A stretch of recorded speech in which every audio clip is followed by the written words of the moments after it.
Terça-feira e Batistaca já abasteceu o canal de cortes do Sexto Round. Para quem perdeu o podcast da última segunda, os melhores trechos, o filé mignon tá todo lá, trechinhos de 5, 6 minutos. Link no comentário fixado, se inscreve também, por favor, e assiste. Link no comentário fixado também pro Prêmio IBEST, deixa aquele votinho de 3 segundos do dia para ajudar o podcast do Sexto Round na categoria Videocast, né, de melhores videocasts do Brasil. Estamos concorrendo, estamos na primeira posição, mas precisamos manter o engajamento. Beleza? Vamos pra resenha.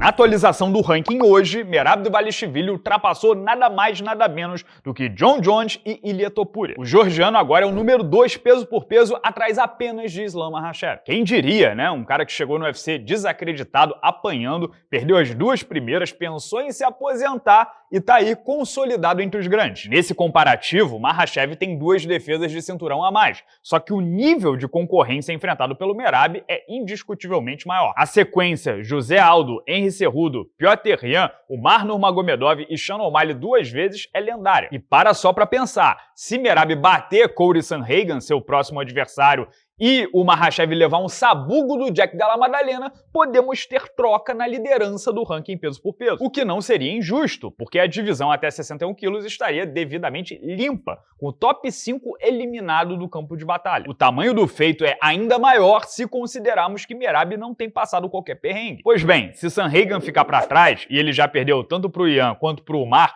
2 clientes do Merab, o próximo passo lógico seria uma super luta. E nesse caso, há 3 opções. Merab desce, Merab sobe ou Merab recebe um campeão do mundo. Vamos começar pela possibilidade dele descer, que parece simplesmente nula. Ainda que nunca tenha falhado na balança, perder 5 quilos a mais nessa faixa, se livrar de quase 10% do peso corporal é terrível. E Merab não é trouxa, conhece bem 2 precedentes históricos proibitivos. 1. TJ Dillashaw destruiu a carreira tentando tomar o cinturão dos moscas do Henry Cejudo. Caiu tanto no primeiro golpe quanto no exame antidoping. 2. Nunca, em toda a história do UFC, alguém conquistou o duplo campeonato descendo, na categoria de baixo em relação à de origem. Por quê? Pura coincidência ou tirar mais e mais peso interfere diretamente na performance do malandro? Fora do UFC, a cena não muda muito. Patrice Pitbull, campeão peso-pena, subiu e nocauteou Michael Chandler. Desceu e, desmilinguido, não conseguiu lidar com o dinamismo e o ritmo do Sérgio Pettis fresco. O próprio Luiz Rocha, campeão brasileiro do Karatê Combate, tentou o duplo campeonato na divisão de baixo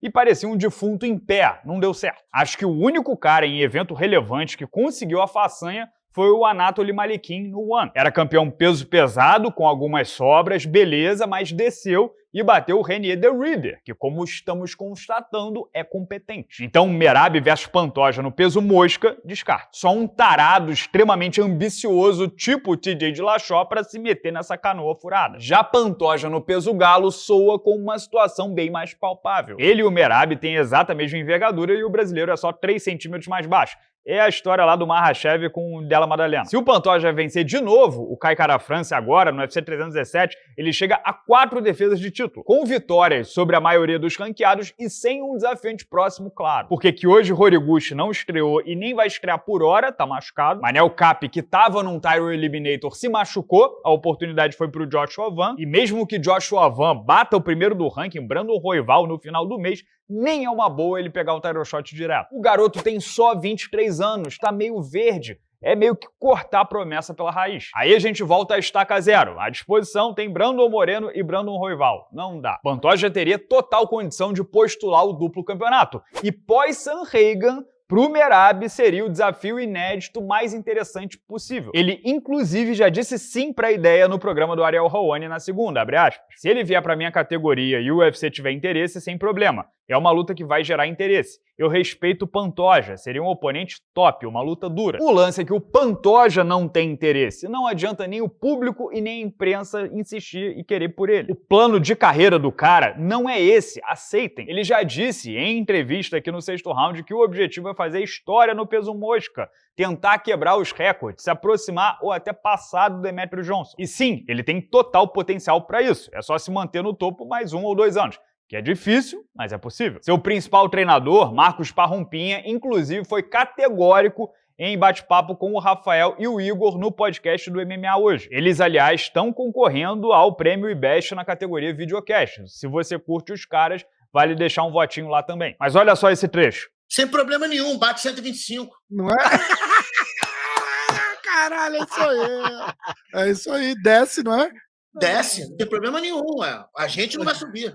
Exatamente. Eu falei isso. Pessoal, a gente precisa entender que, existem categorias de peso por um motivo. O Pantoja não é nem um peso mosca grande. Não tem tanta dificuldade para bater o peso e estaria em grosseira desvantagem física contra a maioria dos pesos galo. Demetrius Johnson nunca quis tentar o duplo campeonato no UFC justamente por isso. Ele sabia em primeira mão, ele lutava no peso galo antes da categoria até 57 quilos existir. Para quem não lembra, ele foi fisicamente dominado pelo Dominick Cruz, arremessado de um lado para o outro. E 2, nem todo mundo é megalomaníaco, super ambicioso, adepto do risco máximo. Tem gente que é contente com o que tem, prefere ficar na sua raia, não precisa sempre ter mais e mais e mais. Então podem tirar o cavalinho da chuva. A última opção seria Merab desafiar Alexander Volkanovski, ou qualquer um que esteja em posse do cinturão dos penas. O lance é que o georgiano tem o exato mesmo entendimento do Pantoja. Ele já disse várias vezes que não tem intenção de tentar o duplo campeonato. Quando o campeão era o compatriota Ilia Topuria, ele já tinha avisado que não subiria. E não era só pelo laço de amizade, abre aspas. Já fiz sparring com ele, fui destruído, ele é muito mais forte.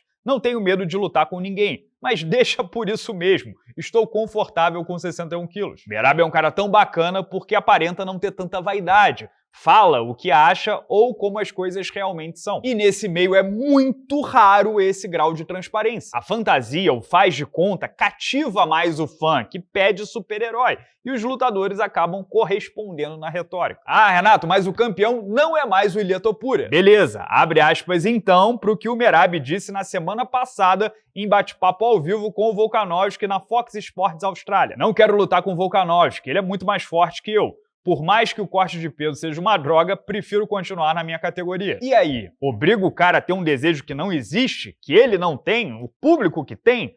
Não dá. Merab Dvalishvili e Alexandre Pantoja são campeões dominantes e vão continuar em seus respectivos quadrados. E não há nada de errado com isso. Mas claro, esse é apenas o meu ponto de vista, os meus 2 centavos, o que acham dessa mentalidade do Pantoja e do Merab, que preferem aglutinar números em suas divisões de origem. Comentem livremente aqui embaixo no vídeo, deixem o like, por favor, ou cliquem no botão hypar para ajudar a gente com o algoritmo aqui do YouTube.